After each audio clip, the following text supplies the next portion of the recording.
Olá, sejam bem-vindos ao Conexão VRT. Hoje vamos falar um pouco sobre o mundo empresarial. Estou recebendo o presidente nacional do Polo de Biocombustíveis e Energias Renováveis, Luiz Fernando Chaves, ele que também é conselheiro de meio ambiente da Fiesp e presidente do Grupo Figueiredo Chaves. Luiz, seja muito bem-vindo. Obrigado, Rô. É um prazer estar de novo aqui com vocês. Aliás, se você responder direitinho, você pode tomar o vinho, viu? Ah, jura? Adorei essa condição. Luiz, a gente tem aí uma grande expectativa sobre a economia. Agora que praticamente se tem um controle maior da pandemia na questão de saúde, a economia volta a ser talvez o principal fator de observância no território nacional. Como é que você vê os andares da economia brasileira? O que o empresariado está achando desse momento até o final do ano? Quais são as expectativas? O empresariado está extremamente otimista com tudo o que está acontecendo. Mesmo porque o Brasil, apesar de todos os percalços que nós tivemos, ele continua um país onde o pessoal de fora do país está vindo para investir. Os investimentos continuam entrando. E a perspectiva, não só no agrobusiness, que é o nosso carro-chefe, mas do desenvolvimento de tecnologias no Brasil, ele está muito grande. A gente teve, nos últimos 2, 3 anos, um avanço grande também em tudo que tange a estradas, a você conseguir deslocar a produção. E isso requer também pesquisa e desenvolvimento, que é uma das coisas que a gente faz dentro do Polo. Então, o que a gente enxerga hoje do empresariado é uma vontade muito grande de recuperar os 2 últimos anos que foram perdidos, né? Já pensando no futuro, ou seja, já fazendo com que os próximos anos eles sejam anos sustentáveis, não só na parte ambiental, logicamente, mas na parte econômica, porque não adianta nada você não ser sustentável na parte econômica e não ter uma base muito forte. E o Brasil dá essa base, por incrível que pareça. Por isso é que os olhos do mundo inteiro estão sempre voltados para o Brasil. Quando você fala em otimismo, o que justifica de fato isso? Olha, como eu disse, você tem um agronegócio que hoje ele é de ponta. Mas o brasileiro sempre teve uma característica muito importante, ele é extremamente criativo. Se você pegar os 10 últimos anos, a velocidade de troca de informações que você tem hoje e você não tinha 10 anos atrás, pela internet ou pelas redes, ou as novas startups que estão surgindo, a criatividade do brasileiro é muito grande para desenvolver soluções para problemas que ocorriam nas grandes indústrias e nas grandes empresas. Não é? A gente acha que não, mas, por exemplo, na parte de serviços, nós não devemos absolutamente nada a nenhum país do mundo. Tá? Podemos não ter a internet mais rápida ou a tecnologia mais avançada, mas com o que nós temos na mão, a gente consegue fazer até melhor do que outros países que têm melhores recursos.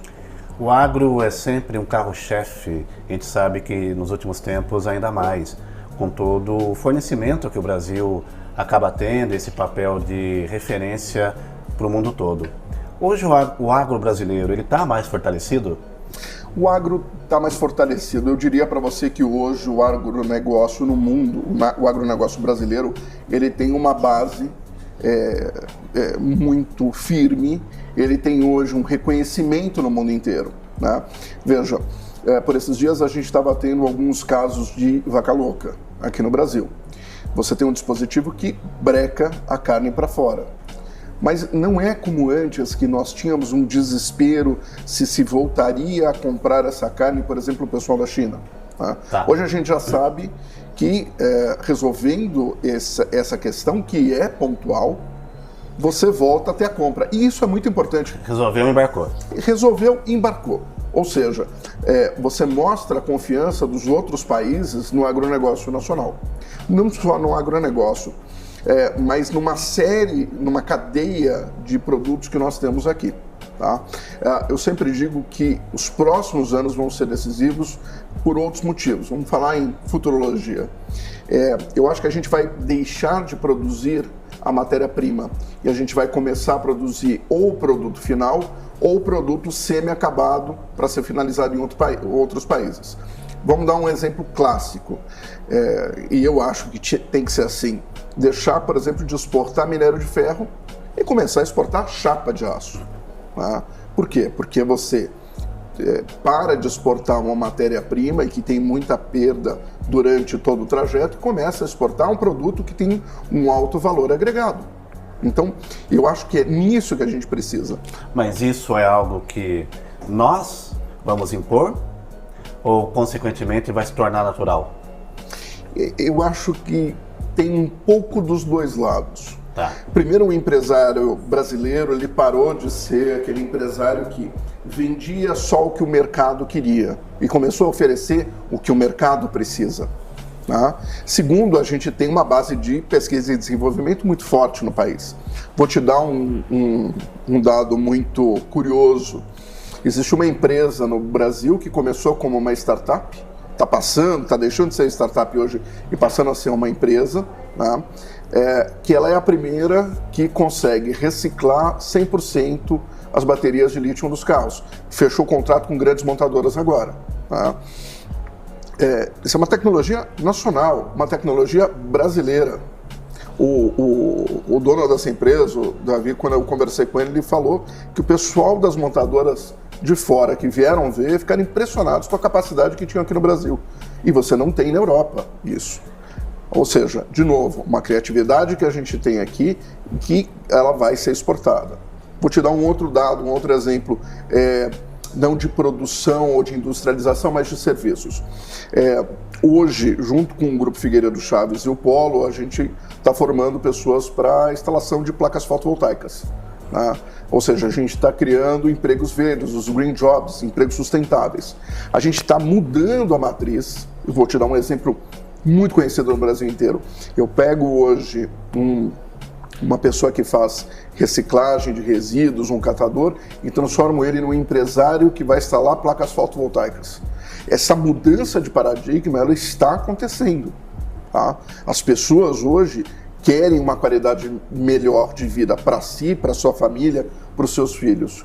E essa mudança de serviços, junto com essa mudança de você pegar uma matéria-prima e, na verdade, transformar ela no produto final, ela é importantíssima. Ela vai disparar o Brasil como um dos países em alta tecnologia, um dos melhores países do mundo. Nós temos aí também uma demanda que é essa criatividade por parte da indústria.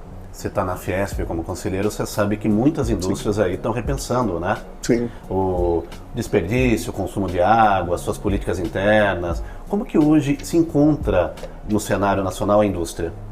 A indústria brasileira, tá?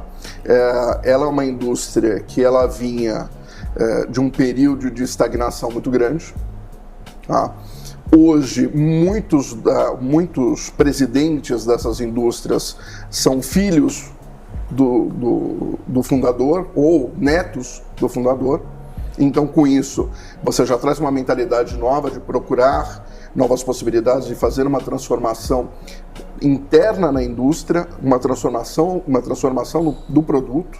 Né? Eu acho que a gente vai deixar de ter no Brasil aquelas indústrias antes que faziam de tudo, como uma indústria Matarazzo, que você fabricava de carros até trens e sabão. Né? E você vai começar a ter indústrias voltadas para poucos produtos, mas com excelência, uma qualidade digna de primeiro mundo. Mas isso, com certeza, vai se refletir na competitividade. Mas e na geração de empregos? Então, Muda? Geração de empregos, ela começou a mudar de 10, 15 anos para cá. Por quê? Porque você começou a automatizar processos. Você tem uma indústria antiga onde para fabricar uma determinada peça você precisava 15 pessoas, hoje você precisa de 2. E, na verdade, você precisa de uma operando os computadores e a outra fazendo a parte de logística interna ali dentro. Tá? Então, essa é uma tendência mundial, isso vai acontecer. E como eu te disse, por exemplo, nós estamos criando um novo tipo de treinamento para tirar aquela pessoa que tinha um determinado trabalho e dar para ela um trabalho novo, um trabalho de futuro. Isso é importantíssimo. A gente está colocando isso, por exemplo, hoje para as prefeituras. Por quê? Porque a prefeitura sabe a necessidade da população que tem no seu município. Você imagina a gente dar esse treinamento nas prefeituras, tirar aquela pessoa que trabalhava numa pequena indústria ali, que perdeu seu emprego ou por causa da pandemia ou por causa da modernização, e poder dar para ele a possibilidade de ter um emprego que vai sustentar ele e a família nos próximos 10, 20 anos. Isso é importantíssimo. Tá? Então, essa mudança de paradigma ela já está acontecendo e a gente não tem que ficar se lamentando e sim achar soluções. As soluções estão postas. A gente só tem que ir atrás dela e fazê-las acontecerem. Como tem sido hoje, Luiz, o papel da Fiesp nesse momento de transição das indústrias? A Fiesp sempre foi uma federação das indústrias com um peso e uma força muito grande, né? Com pessoas muito capazes. Veja, você imagina uma federação das indústrias que tem conselhos, desde um conselho de meio ambiente, como que eu faço parte, mas um conselho jurídico, um conselho do agronegócio, ou seja, são profissionais da área, são as pessoas que são donos das empresas, mas são os profissionais técnicos que estão ali para aconselhar qual é o rumo que o país vai tomar, não só o Brasil, né? Por um acaso, a federação é das indústrias de São Paulo, mas qualquer pesquisa que a gente faça, qualquer caminho que a gente aponte, ele é um caminho para o Brasil, não só para São Paulo. O que eu vejo também é uma necessidade de inovar. Sim. Nós temos aí essa demanda, né, esse conflito, entre aspas, sobre novas tecnologias, a necessidade da implementação de energias renováveis, mas também manter competitividade, gerar resultados, gerar também dividendos, tudo isso. Não existe mais hoje como você dizer que eu vou gerar qualquer tipo de produto ou serviço sem ter sustentabilidade. Isso não existe mais.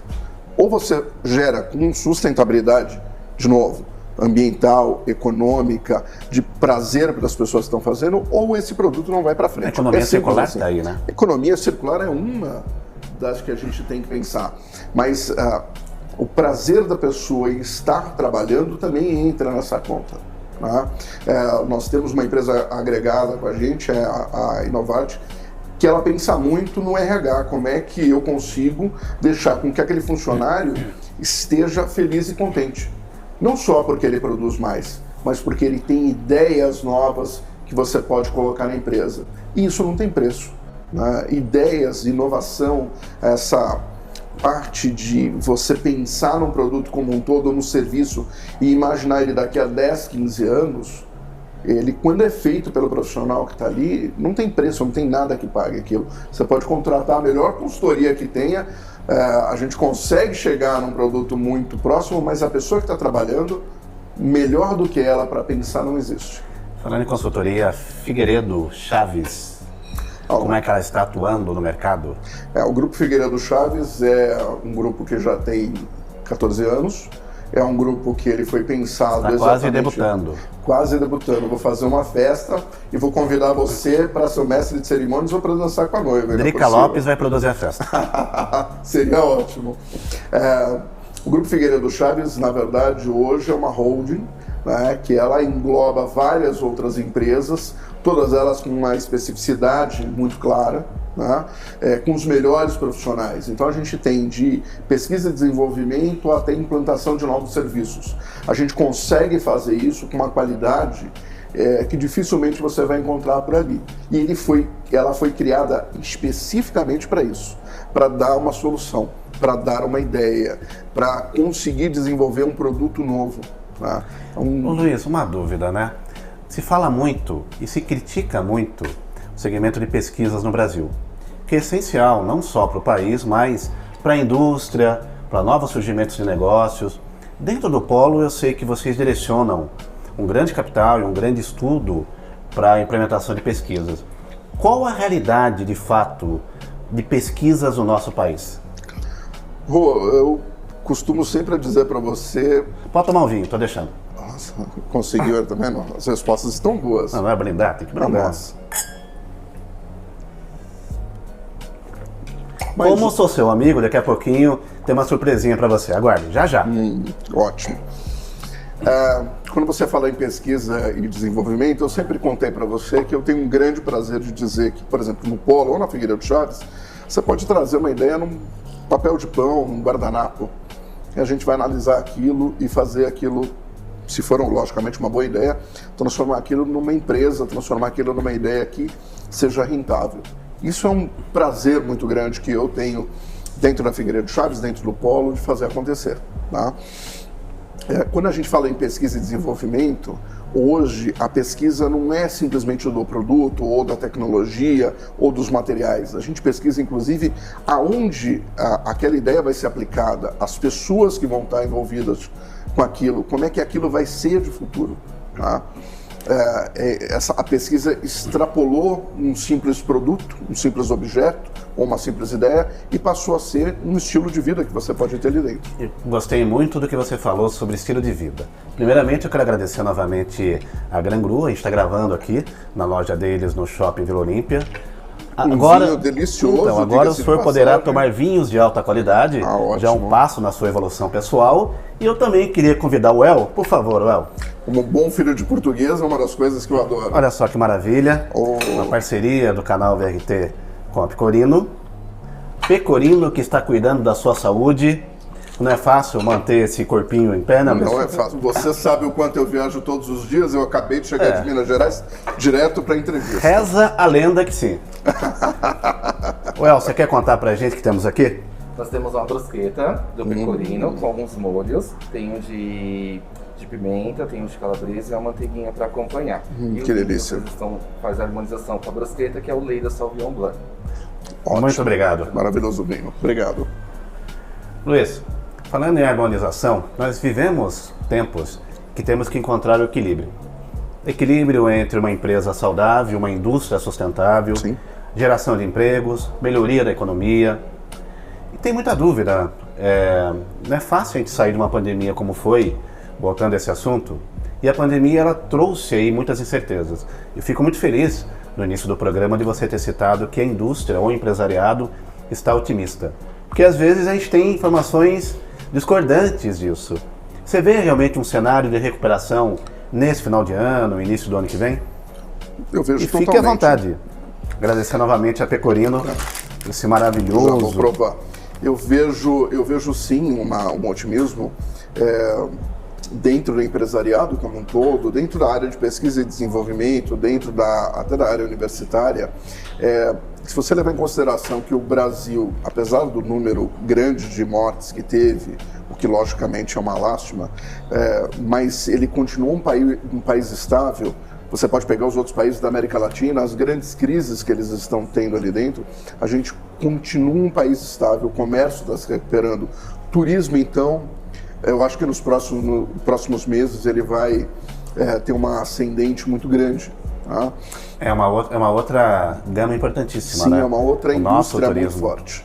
A indústria do turismo é muito forte e, assim, esse otimismo na indústria do turismo, na indústria de manufatura, no agronegócio, ele é muito grande. Tá? O agronegócio não parou durante toda a pandemia. O agronegócio ele continuou durante toda a pandemia. Né? Você teve melhoras significativas nos meios de transporte, nas estradas. Né? Essa parte de logística, durante a pandemia, também não parou as melhorias. Então, eu vejo, sim, um otimismo muito grande e acho que o Brasil vai conseguir dar um salto nos próximos anos. Né?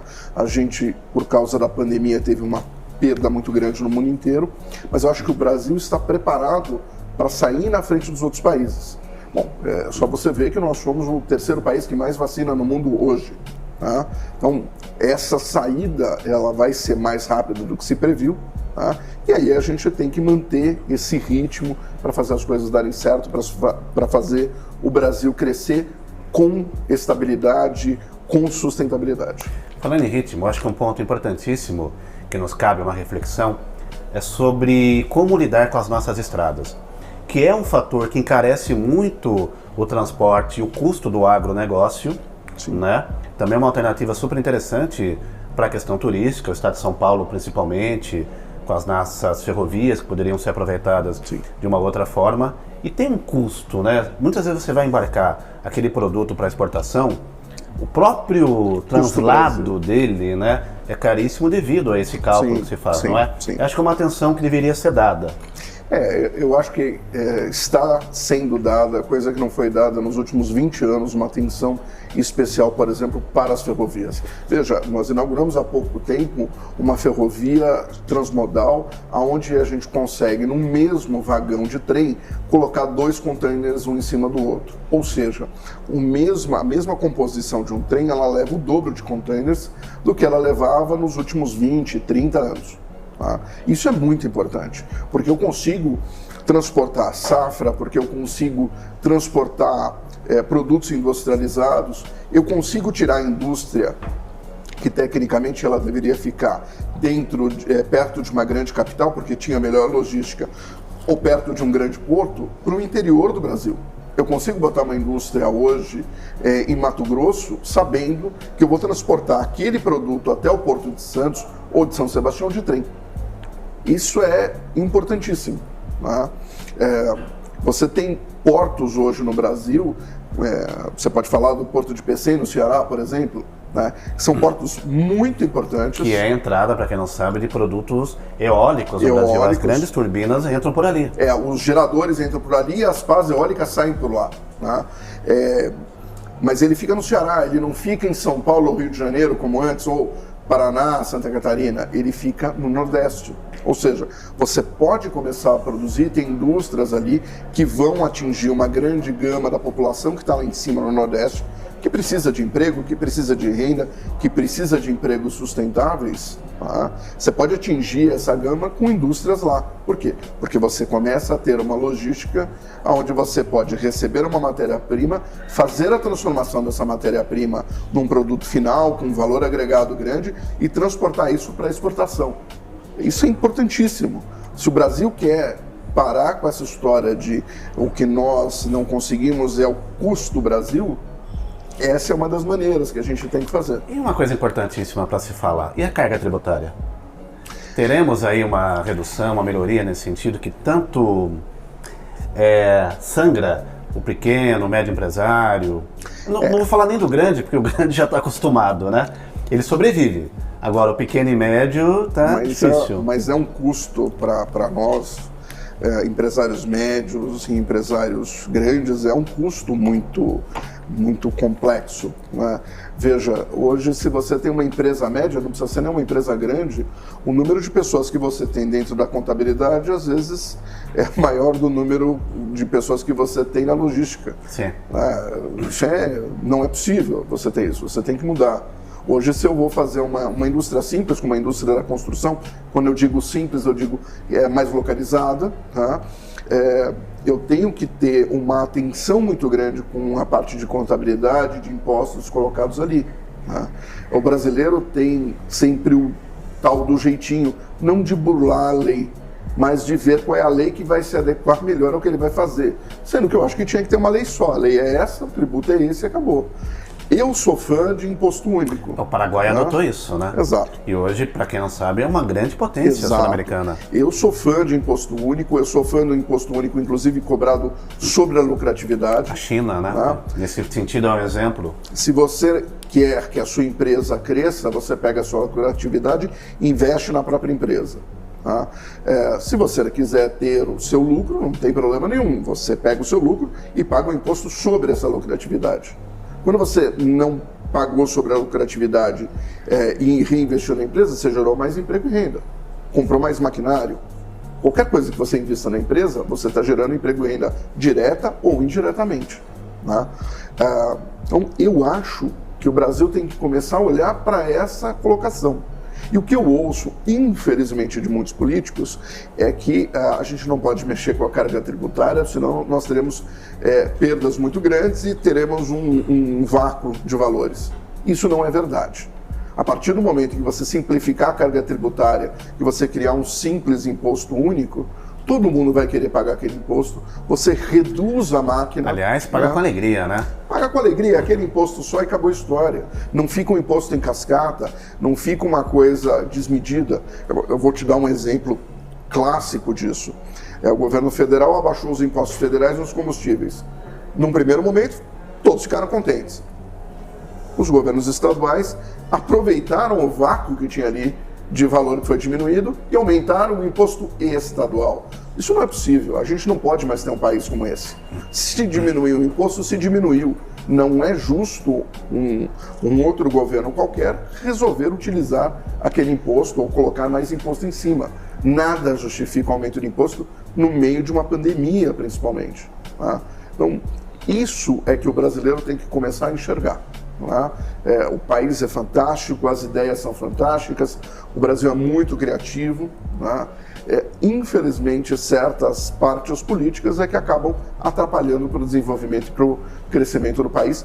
E eu não tenho problema nenhum de falar sobre isso. Eu acho que existem os bons políticos, os maus políticos. O que precisa as pessoas começarem a enxergar o que um político preza para o povo brasileiro e o que o outro político preza para si mesmo. Ou seja, as políticas propostas. Exatamente. Temos quanto tempo, produção? Está caminhando então para o finalzinho do programa do Conexão VRT, hoje conversando com Luiz Fernando Chaves, que é presidente do Polo Nacional de Biocombustíveis e Energias Renováveis, também conselheiro de Meio Ambiente da Fiesp e presidente do Grupo Figueiredo Chaves. Nesse finalzinho de programa, daqui até o final do ano, rapidamente, qual é a sua previsão para o empresariado, para a indústria? O que você prevê que possa acontecer? Eu acho que vão existir algumas coisas muito interessantes.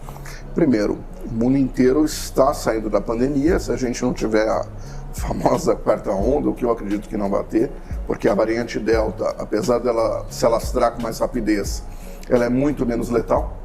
Então, eu acho que a gente consegue passar por isso e os governos estão imunizando muito as pessoas.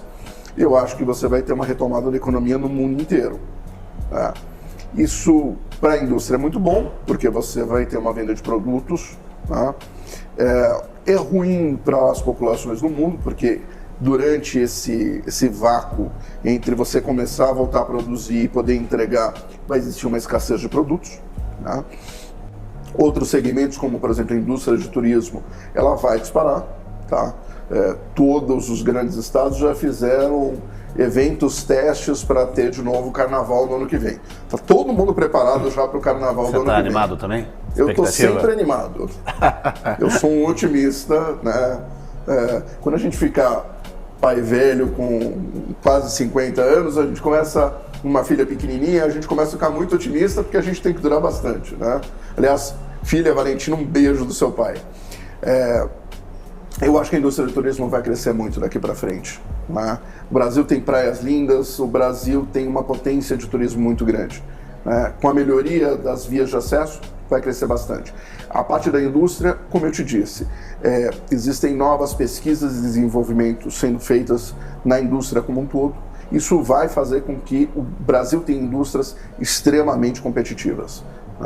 Então, isso é muito importante. Tanto a indústria de base, quanto a indústria de transformação, quanto a indústria de serviços. Eu particularmente acho que esses próximos meses agora é aquela hora que você para, respira, mira o futuro e começa a disparar os motores.